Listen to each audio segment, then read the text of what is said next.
وعباد الرحمن الذين يمشون على الأرض هونا وإذا خاطبهم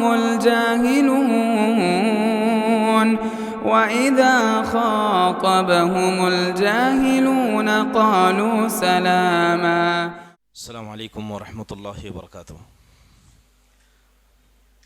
الحمد للہ رب العالمین والصلاة والسلام على سید الانبیاء والمرسلین نبینا محمد وعلى آلہ وصحبہ اجمعین اما بعد. یقول اللہ سبحانہ وتعالی ومن الناس من يقول آمنا بالله وباليوم الآخر وما هم بمؤمنين يخادعون الله والذين آمنوا وما يخدعون إلا أنفسهم وما يشعرون في قلوبهم مرض فزادهم الله مرضا ولهم عذاب أليم بما كانوا يكذبون. یہ سورہ بقرہ کی آیت کریمہ ہیں. اللہ سبحانہ وتعالی ارشاد فرماتے ہیں کہ لوگوں میں کچھ ایسے لوگ ہیں جو کہتے ہیں کہ ہم اللہ پر اور آخرت کے دن پر ایمان لائے، اور اللہ کہتا ہے کہ یہ مومن نہیں ہیں. یہ اللہ کو اور مومنوں کو دھوکہ دے رہے ہیں، جبکہ در حقیقت یہ اپنی نفسوں کو دھوکہ دے رہے ہیں اور انہیں اس بات کا احساس بھی نہیں ہے. ان کے دلوں میں بیماریاں ہیں اور اللہ نے اس بیماری کو اور بڑھا دیا، لہذا ان کے لیے ایک ایسا دردناک عذاب ہے اس گناہ کی پاداش میں جسے وہ جھٹلا کر انجام دیا کرتے تھے. محترم حاضرین، سورہ بقرہ یہ قرآن کریم کی ان سب سے بڑی صورتوں میں سے ایک ہے جو مدنی صورت ہے، اور اس کے اندر اللہ تبارک و تعالیٰ نے ان احوال کا ذکر کیا جس کا تعلق مدینہ سے تھا. اب یہاں پر جس خبیث قوم کا تذکرہ کیا گیا، یہ ایسی قوم تھی جو مسلمانوں کے درمیان رہا کرتی، اور انہوں نے اللہ کے نبی صلی اللہ علیہ وسلم کو نگاہوں سے دیکھا، قرآن کو اترتے دیکھا، صحابہ کو لڑتے دیکھا، فرشتوں کی مدد کو دیکھا، زمین میں ایمان والوں کی سربلندی اور کافروں کی ذلت کو دیکھا، پھر بھی یہ ایمان نہیں لائے. یہ ذکر یہاں پر اللہ تبارک و تعالیٰ نے منافقین کا کیا ہے. یہ جو آیت کریمہ میں نے پڑھی، اس سے کچھ بنیادی باتیں ہمارے سامنے سمجھ میں آتی ہیں.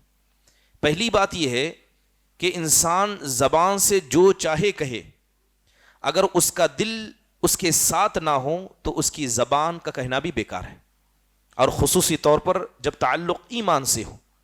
اللہ تبارک و تعالیٰ نے انہیں صاف طور پر کافر کہا، جبکہ یہ زبان سے اقرار کرتے تھے، یہ نمازیں پڑھتے تھے، اور جب اللہ کے نبی صلی اللہ علیہ وسلم کے ساتھ اللہ کے راستے میں لڑنے کی بات آئے یہ وہاں بھی شریک ہوتے تھے، مگر اللہ نے صاف طور پر ان کے ایمان کا انکار کیا. تو پتہ یہ چلا کہ جس طرح انسان زبان سے اسلام اور ایمان کا اقرار کرے، اس کی گہری چھاپ اس کے دل پر بھی ہونی چاہیے، ورنہ اس کا ایمان بیکار ہے. دوسری اہم بات اللہ تبارک و تعالیٰ نے جو اس آیت میں ذکر کی وہ یہ کہ اگر انسان کا دل بیمار ہو، اس کے دل میں شبہات ہو، شہوات ہو، تو اسے فوراً توبہ کرنی چاہیے، اللہ کی طرف پلٹ کر آنا چاہیے. اگر انسان دل کے اعتبار سے بیمار ہے پھر بھی توبہ نہیں کرتا ہے تو اللہ اسے اور مزید گمراہ کرے گا، اللہ تعالیٰ اسے اور اپنے سے دور کر دے گا. جیسے کہ اللہ نے کہا کہ فی قلوبہم مرض، ان منافقوں کے دل میں نفاق کی بیماری تھی. یہ سب دیکھ کر بھی اللہ کی طرف نہیں آئے تو اللہ نے ان کو دھتکار دیا. اس کے علاوہ ایک بات ہمیں یہ بھی سمجھ میں آتی ہے کہ اصل میں انسان جب گمراہ ہوتا ہے تو اس میں اس کی اپنی غلطی ہے. بہت سارے لوگ اپنی غلطیوں کا بوجھ اللہ کی مشیت پر ڈال دیتے ہیں. اگر اللہ نہیں چاہتا تو ہم یہ کبھی نہیں کرتے، اللہ نے چاہا تو ہم نے کیا. اللہ نے صاف آیت میں فرمایا جب انسان کے دل میں بیماری ہوتی ہے وہ توبہ کرتا ہے تو اللہ اسے پناہ دے دیتا ہے. اگر انسان کے دل میں بیماری ہے وہ اللہ سے توبہ نہیں کرتا ہے تو اللہ اس کی دل کی بیماری کی بنیاد پر اسے اور اپنے سے دور کر دیتا ہے. ایک بڑی عظیم بات اس آیت سے یہ پتہ چلی کہ انسان دنیا کے اندر بہت ساری مصیبتوں میں مبتلا ہوتا ہے۔ ایک بڑی خطرناک مصیبت یہ ہے کہ انسان اپنے برے اعمال کو اچھا سمجھنے لگ جائے۔ وہ کر رہا ہے غلط ہے، لیکن شیطان اس کے غلط اعمال کو اسے ایسا بتا دے کہ یہ تم غلط نہیں کر رہے ہو، تو وہ منافقوں کی روش پر چلا جائے گا۔ منافق کہا کرتے انا نحن مصلحون، کہ ہم اصلاح کرنے والے ہیں، ہمارا مقصد فساد مچانا نہیں ہے۔ اللہ تعالیٰ نے قرآن مجید میں ایک ایسے طبقے کا ذکر کرتے ہوئے فرمایا افمن زین لہ سوء عملی، کہ وہ لوگ جن کے اعمال کو شیطان نے مزین کر دیا، ان کی برائیوں کو انہیں اچھا بتا دیا، وہ لوگوں کے سامنے اسے اچھا سمجھتے ہیں، جبکہ اللہ کی ذات جسے چاہے ہدایت دے اور اللہ جسے چاہے اسے گمراہ کرے۔ اسی لیے جب تک ایک آدمی اپنے اعمال میں مخلص نہیں ہوتا، وہ اس بیماری سے بچ نہیں سکتا۔ اور یہ بات یاد رکھیے کہ گناہ کو بہتر سمجھنا، گناہ سے نفرت نہ کرنا، یہ اتنی خطرناک بیماری ہے کہ بسا اوقات یہ انسان کے سارے اعمال کو برباد کر دیتی ہے۔ مثال کے طور پر آپ بدعتی حضرات کو دیکھیے، عید میلاد النبی منائی جاتی ہے، اس کے علاوہ اولیاء کے نام پر علماء کو برا بلا کہا جاتا ہے، اولیاء کے نام پر یا تاریخی روایت کے نام پر صحابہ کو نشانہ بنایا جاتا ہے۔ ظاہری طور پر لگتا ہے کہ یہ دین کے بڑے ہمدرد ہیں، دین کے بڑے مددگار ہیں، لیکن حقیقت میں ان کی بدعتیں شیطان نے انہیں ایسے مزین کر دیا، اسی کو دین سمجھتے ہیں۔ اللہ نے قرآن میں کہا قل هل ننبئکم بالاخسرین اعمالا، اے نبی کیا ہم آپ کو ایسے لوگوں کے بارے میں نہ بتائیں جو اعمال تو بہت سارے کرتے ہیں مگر ان کے سارے اعمال برباد ہونے والے ہیں۔ اس لیے حضرت سفیان الثوری رحمہ اللہ کہا کرتے کہ ابلیس کے نزدیک عام گناہ سے زیادہ بدعت محبوب ہے۔ ایک آدمی جب زنا کرتا ہے، ایک آدمی جب چوری کرتا ہے، قتل کرتا ہے، تو اس کے دل میں اس کی ملامت موجود ہے کہ میں نے غلط کیا، لیکن بدعتی بدعت کرنے کے بعد اس پر کوئی ملامت نہیں رکھتا، بلکہ وہ اسے بہتر سمجھتا ہے۔ تصور کیجئے خوارج کے عبادتوں کو۔ خوارج یہ کوئی عام لوگ نہیں تھے، عبادت میں بڑے مضبوط تھے۔ اللہ کے نبی علیہ الصلاۃ والسلام نے جب ذوالخویسرہ کو ڈانٹا تھا تو حضرت عمر نے اس کے قتل کی اجازت مانگی، تب اللہ کے نبی نے کچھ بہترین جملے کہے۔ آپ نے کہا اے عمر رہنے دو، اگر تم ان کے قرآن کی تلاوت کو دیکھو گے، ان کی نمازوں کو دیکھو گے، ان کے روزوں کو دیکھو گے، تو اپنی روزے، اپنی نمازوں اور اپنی تلاوت کو تم ان کے سامنے کمتر سمجھو گے۔ یعنی وہ ظاہری عبادتوں میں اتنے مضبوط ہیں، لیکن حال کیا ہوگا؟ قیامت کا دن ہوگا یہ جہنم میں داخل ہوں گے۔ بلکہ اللہ کے نبی نے کہا کلاب اہل النار، یہ نمازی، یہ متقی حقیقت میں جہنم کے کتے ہوں گے۔ اللہ کے نبی صلی اللہ علیہ وسلم نے دوسری روایتوں میں کہا کہ اگر میں موجود رہا، یہ مجھے مل گئے، تو جس طرح اللہ نے عاد و سمود کو ہلاک کیا تھا ویسا ہی بدلہ میں ان سے لوں گا۔ لہذا انسان کو کبھی بھی اپنی ظاہری عبادتوں پر غرور نہیں کرنا چاہیے۔ ایک حدیث کے اندر اللہ کے نبی نے کہا ان الرجل لیعمل عمل اہل الجنت فیما یبدو للناس۔ اللہ کے نبی کہتے ہیں کہ ایک آدمی نیک عمل کرتا ہے، لوگوں کی نگاہوں میں وہ جنتی ہے، لوگوں کی نگاہوں میں وہ جنتی ہے، مگر حقیقت میں وہ جہنمی ہوتا ہے، کیونکہ اللہ تبارک و تعالیٰ ہی ہر انسان کے بارے میں بہتر جانتا ہے۔ تو پتہ یہ چلا کہ اگر انسان غلط کر رہا ہے اور شیطان اس کی غلط کو اس کے سامنے مزین کر دے تو اس کی ہلاکت طے ہے، جہنم میں جانا طے ہے۔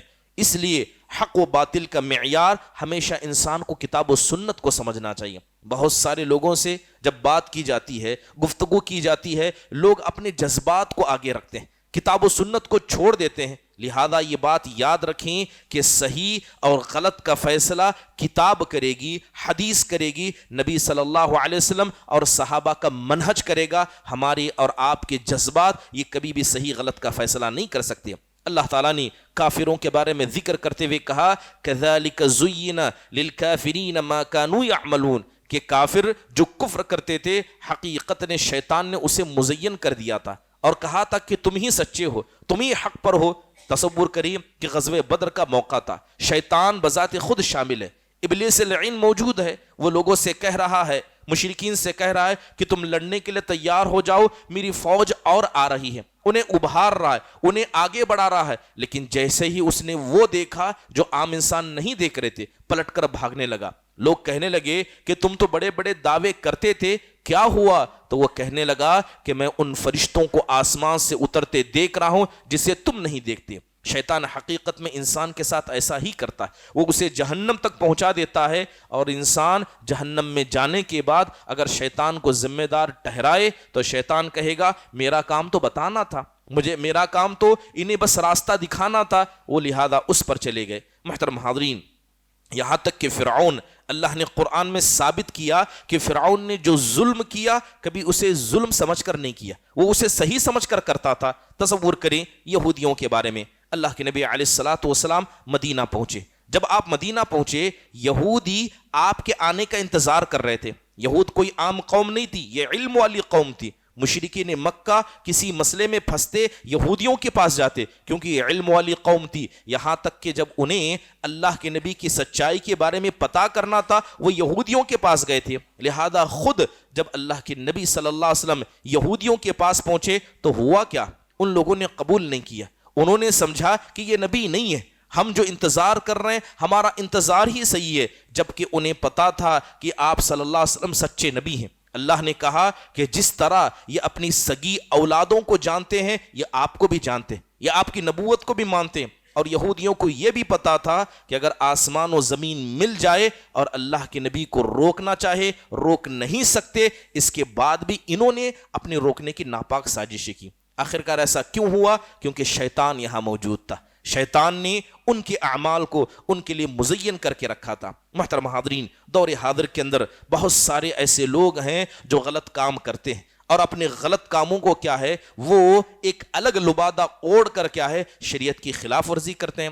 کوئی آدمی لبرانی مزاج رکھتا ہے، شیوعیت کا نظام رکھتا ہے، بہت ہی زیادہ کھلا مزاج رکھتا ہے، تو بسا اوقات علماء پر تنقید کرتا ہے، کہتے ہیں کہ علماء یہ فرقہ پرستی کرتے ہیں، یہ لوگوں کو بانٹتے ہیں، اور بہت سارے لوگ ایسے فریبی الفاظ والے لوگوں کے پیچھے ہو جاتے ہیں۔ ایک آدمی آتا ہے، کہا جاتا ہے کہ مدرسے کے اندر بچے کو مارا گیا، باپ نے بچے پر ایسا ظلم کیا، کیا یہ رحمت ہے؟ کیا یہ انصاف ہے؟ جبکہ شریعت نے تعلیم کے مسئلے میں مارنے کی اجازت دی، تربیت کے مسئلے میں مارنے کی اجازت دی۔ رحمت، محبت، اس کا اصول طے ہے، لیکن شریعت کا اصول بھی طے ہے۔ لہذا اگر تربیت کے مسئلے میں استاد مارتا ہے یا باپ مارتا ہے، شریعت اسے اس بات کی اجازت دیتا ہے۔ لہذا کوئی آدمی رحمت اور محبت کا دروازہ لے کر اسے غلط ٹھہرائے، بذات خود وہ غلط ہے۔ محترم حاضرین، بہت سارے لوگوں نے قرآن کی تفسیر لکھی، منمانی تفسیر لکھی، قرآن کو سیاست کا معرکہ بنا دیا، اور لوگ کہتے ہیں کہ ان کی اپنی ذاتی رائے ہے، یہ ان کی اپنی ذاتی رائے ہے۔ قرآن و حدیث میں رائے دینے کا حق اللہ نے کسی کو نہیں دیا۔ تقلید اسلام میں ہے ہی نہیں، بلکہ تصور کیجئے صحابہ کی اتنی بڑی جماعت ہے، آج بھی اگر کوئی آدمی صرف ایک صحابی کی تقلید کرے اور باقی صحابہ کو چھوڑ دے، وہ آدمی بھی صحیح منہج سے بھٹک جائے گا۔ جب صحابہ کے مسئلے میں کسی ایک صحابی کی آپ تقلید نہیں کر سکتے، تو لہذا تفسیر میں کسی عالم دین کی تقلید کرنا کہاں تک درست ہو جائے گا؟ آج دور حاضر ایسا دور ہے کہ ایک آدمی کھڑا ہوتا ہے، سوشل میڈیا کا استعمال کرتا ہے اور کہتا ہے کہ حضرت معاویہ نے ایسے کیا، بنی امیہ نے ایسا کیا۔ یہ میں نہیں کہتا ہوں، یہ تاریخ میں لکھا ہے۔ تو لہذا تاریخ کو حقیقت بنا کر وہ صحابہ پر انگلی اٹھاتا ہے، جبکہ وہ نہیں جانتا، بلکہ وہ جانتا بھی ہے کہ حقیقت میں اصول شریعت اسلامیہ کا صحابہ کے بارے میں کیا ہے۔ جو آدمی صحابہ کے بارے میں اپنی زبان کو کھولے گا، وہ حقیقت میں اپنے آپ کو کفر کے دروازے پر لے جائے گا۔ محترم حاضرین، ضروری ہے کہ انسان ان چیزوں سے باہر نکلے، اور شیطان جس طرح اس کی نگاہوں کے سامنے چیزوں کو مزین کرتا ہے، اس سے بچنے کی کوشش کریں۔ اللہ تبارک و تعالیٰ نے یہاں پر جن منافقوں کا تذکرہ کیا، تصور کیجئے کہ یہ کتنی بدبخت قوم ہوگی کہ یہ اپنی قبروں میں ابھی سو رہے ہیں، یہ اپنی قبروں میں موجود ہیں، اور صبح شام ہم ان کی برائیاں قرآن میں ذکر کر رہے ہیں۔ کیا اس سے بدبخت تو کوئی قوم اور ہو سکتی ہے؟ ہم اللہ کے گھر میں بیٹھے ہیں اور ان کی برائیوں کو یاد کر رہے ہیں، جبکہ وہ اپنی قبروں میں چلے گئے۔ یہ وہی بدبخت قوم ہے جن سے اللہ کے فرشتے نفرت کرتے ہیں۔ یہی وہ قوم ہے جس سے ایمان والے نفرت کرتے ہیں، بلکہ آپ سمجھیں کہ ان کی جرأت کتنی بڑی تھی کہ ان لوگوں نے اللہ کو دھوکہ دینا چاہا۔ تو ظاہری بات ہے یہ کوئی معمولی قوم نہیں تھی، دشمن کافر ان کے دوست تھے، صحابہ ان کے دشمن تھے، بلکہ اللہ تبارک و تعالیٰ نے جس طرح کافروں سے لڑنے کا حکم دیا، اللہ نے منافقوں سے لڑنے کا حکم دیا، بلکہ اللہ نے قرآن میں ایک مکمل سورت سورہ منافقون کے نام سے اتاری۔ محترم حاضرین، یہی وجہ تھی کہ آپ دیکھیں کہ جتنا بھی منافقوں کی صفتیں، ان کے افعال سورہ بقرہ کے اندر ذکر کیے گئے ہیں، انسان کو چاہیے کہ ان کو پڑھے۔ محترم حاضرین، بات اگر منافقوں کی تاریخ کے بارے میں کہیں، مختصر تاریخ منافقوں کی ہر کسی کو پتہ ہونا چاہیے۔ صحابہ اکرام کا معاملہ ایسا تھا کہ صحابہ منافقوں سے نہیں بلکہ نفاق سے ڈرا کرتے تھے، کیونکہ انہیں پتا تھا کہ یہ نفاق انسان کو کہاں لے جانے والا ہے۔ بات اگر منافقوں کی مختصر تاریخ کی کریں تو جب اللہ کے نبی صلی اللہ علیہ وسلم مدینہ پہنچے تبھی جا کر منافقوں کا ذکر شریعت کے اندر ملتا ہے۔ جیسے میں نے کہا کہ سورہ بقرہ یہ مدنی صورتوں میں ہے، اس میں ان کا تذکرہ ہے۔ جو مکی صورتیں ہیں وہاں منافقوں کا تذکرہ نہیں ملتا۔ بڑی مشہور باتیں ہیں کہ جب اللہ کے نبی صلی اللہ علیہ وسلم مدینہ پہنچے تو عبداللہ بن ابی یہ حقیقت میں اوس اور خزرج کا سردار بننے والا تھا، اس کا تاج بنا دیا گیا تھا، سر پر رکھنے کے لیے اس کے لیے تمام چیزیں تیار کی گئی تھی۔ اچانک نبی صلی اللہ علیہ وسلم مدینہ لاتے ہیں، مدینہ کا ماحول بدل جاتا ہے، دھیرے دھیرے اوس اور خزرج کے لوگ مسلمان ہونے لگتے ہیں۔ تو عبداللہ بن ابی بن سلول کی کامیابی میں یہ اسے ایک دیوار نظر آتی ہے۔ پھر اس کے بعد وہ وقت آتا ہے کہ وہ دیکھتا ہے کہ غزوہ بدر کی پہلی لڑائی ہوتی ہے جہاں اللہ کے نبی صلی اللہ علیہ وسلم اللہ کے فضل سے جیت جاتے ہیں، لہذا اب اس کے سامنے کوئی راستہ نہیں تھا، یا تو وہ اللہ کے نبی کے خلاف کھڑے ہو جائے یا تو آپ کے ساتھ کھڑے ہو کر آپ کو نقصان پہنچانا چاہے۔ اس نے دوسرا راستہ چنا، لہذا وہ مسلمانوں کے صف میں داخل ہوا۔ آپ دیکھیں کہ حقیقت میں بہت سارے لوگوں کو یہ سمجھنا ہوگا کہ یہ منافقین یہ مہاجرین میں سے نہیں تھے، یہ منافقین یہ انصار میں سے بھی نہیں تھے۔ جو مہاجر ہیں وہ صحابہ اکرام ہیں، جو انصار ہیں وہ صحابہ اکرام ہیں، اور یہ جو منافق ہیں نہ ان کا تعلق مہاجرین سے ہے نہ ان کا تعلق کیا ہے انصاری صحابہ سے ہے۔ کیونکہ کیسے ایک آدمی منافق ہو سکتا ہے جب وہ اپنی خوشی سے مکہ کو چھوڑ کر آیا ہے، اپنی بیوی بچوں کو چھوڑ کر آیا، اپنی زمینوں کو چھوڑ کر آیا ہے، اور مدینہ میں آ کر وہ نبی صلی اللہ علیہ وسلم کے خلاف کھڑے ہو جائے۔ محترم حاضرین، عبداللہ بن ابی بن سلول یہ منافقوں کا سردار تھا، اس نے اللہ کے نبی کو دھوکہ دیا، بہت سارے موقعوں پر دھوکہ دیا۔ غزوہ بدر ہوئی، یہ لوگ مسلمان ہو گئے۔ غزوہ احد میں جب اللہ کے نبی لڑنے کے لیے آگے گئے تھے تو عبداللہ بن ابی بن سلول ایک فوج لے کر آپ کے ساتھ آیا تھا۔ نبی صلی اللہ علیہ وسلم ثنیۃ الوداع کے قریب پہنچے، یہ اپنی فوج کو لے کر واپس آ گیا۔ اس نے گویا واضح طور پر اللہ کے نبی کو دھوکہ دینا چاہا، اور ایسا ہی کام اس نے تبوک کے موقع پر کیا تھا۔ اللہ کے نبی صلی اللہ علیہ وسلم تبوک کے لیے نکلے، تب بھی عبداللہ بن ابی بن سلول اپنی قوم کے لوگوں کو لے کر نکلا، آدھے راستے سے پلٹ کر آیا۔ بلکہ یہی وہ تبوک کا موقع تھا جب منافقوں نے کھل کر قرآن کا اور صحابہ کا مذاق اڑایا تھا۔ حدیث بڑی مشہور ہے، آپ نے بارہا سنی ہوگی۔ محترم حاضرین، جب اللہ کے نبی صلی اللہ علیہ وسلم کی طاقت بڑھنے لگی، یہ آپ کو روک نہیں پائے، تو ایک ایسا واقعہ پیش آیا جسے حادثہ افک کہا جاتا ہے۔ نبی صلی اللہ علیہ وسلم کی زوجہ محترمہ، ہماری سب کی ماں ام المؤمنین عائشہ رضی اللہ عنہا پر الزام لگایا گیا، اور اس میں منافق سردار فہرست موجود تھے۔ پھر مسجد قباء کو برباد کرنے کے لیے مسجد زرار کو بنایا گیا، یہاں تک کہ آپ دیکھیں کہ جب تک اللہ کے نبی زندہ تھے آپ ان کی تکلیفوں کو برابر برداشت کرتے۔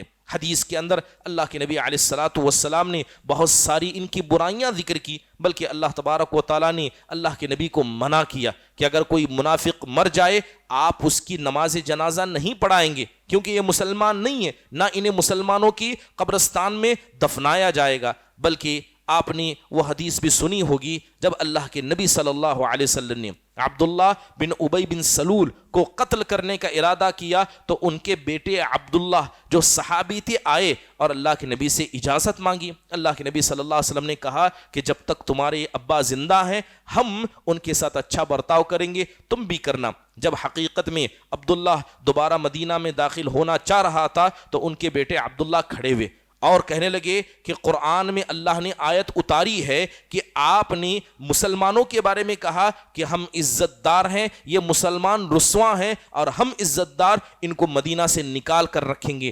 جب تک کون عزت دار ہے کون رسوا ہے اس کا فیصلہ نہیں ہوتا، آپ مدینے میں داخل نہیں ہو سکتے۔ تلوار لے کر باپ کے سامنے کھڑے ہو گئے تھے، یہاں تک کہ عبداللہ بن ابی بن سلول نے اللہ کے نبی کے پاس پیغام بھیجا کہ آپ کے صحابی ایسا ایسا کر رہے ہیں، جبکہ وہ ان کے بیٹے ہی تھے۔ بعد میں اللہ کے نبی صلی اللہ علیہ وسلم نے کہا کہ انہیں آنے دیا جائے۔ محترم حاضرین، قرآن میں منافقوں کی بہت ساری صفتیں، ضروری ہے کہ ہر انسان کو پتہ ہونا چاہیے کہ نفاق ہے کیا۔ جب تک انسان نفاق سے نہیں ڈرے گا وہ منافقت سے نہیں ڈرے گا، وہ اس سے بچنے کی کوشش نہیں کرے گا۔ اللہ تعالیٰ سے دعا ہے اللہ تبارک و تعالیٰ اس نفاق جیسی بری خصلت سے جو حقیقت میں انسان کے عقیدے کو کھا جاتی ہے، اس کے اعمال کو برباد کر دیتی ہے، بلکہ اس روئے زمین کا سب سے بدتر انسان اسے بنا دیتی ہے، اللہ تعالیٰ اس کے بارے میں ہمیں مزید جاننے، پڑھنے اور اس کی تمام قباحتوں سے ہم سب کو بچنے کی توفیق نصیب فرمائے۔ آمین۔ اقول قولی هذا واستغفر الله لي ولكم ولسائر المسلمين من كل ذنب فاستغفروه انه هو الغفور الرحيم۔ جزاكم الله خير واحسن الله اليكم۔ السلام عليكم ورحمۃ اللہ وبرکاتہ۔ مسجد عباد الرحمن کے پلیٹ فارم سے ہونے والی دعوت و تبلیغ کے مشن کو آگے بڑھانے میں ہمارا بھرپور ساتھ دیں۔ علم و عمل سے ناطہ جوڑنے کے لیے اہل علم سے جڑیں۔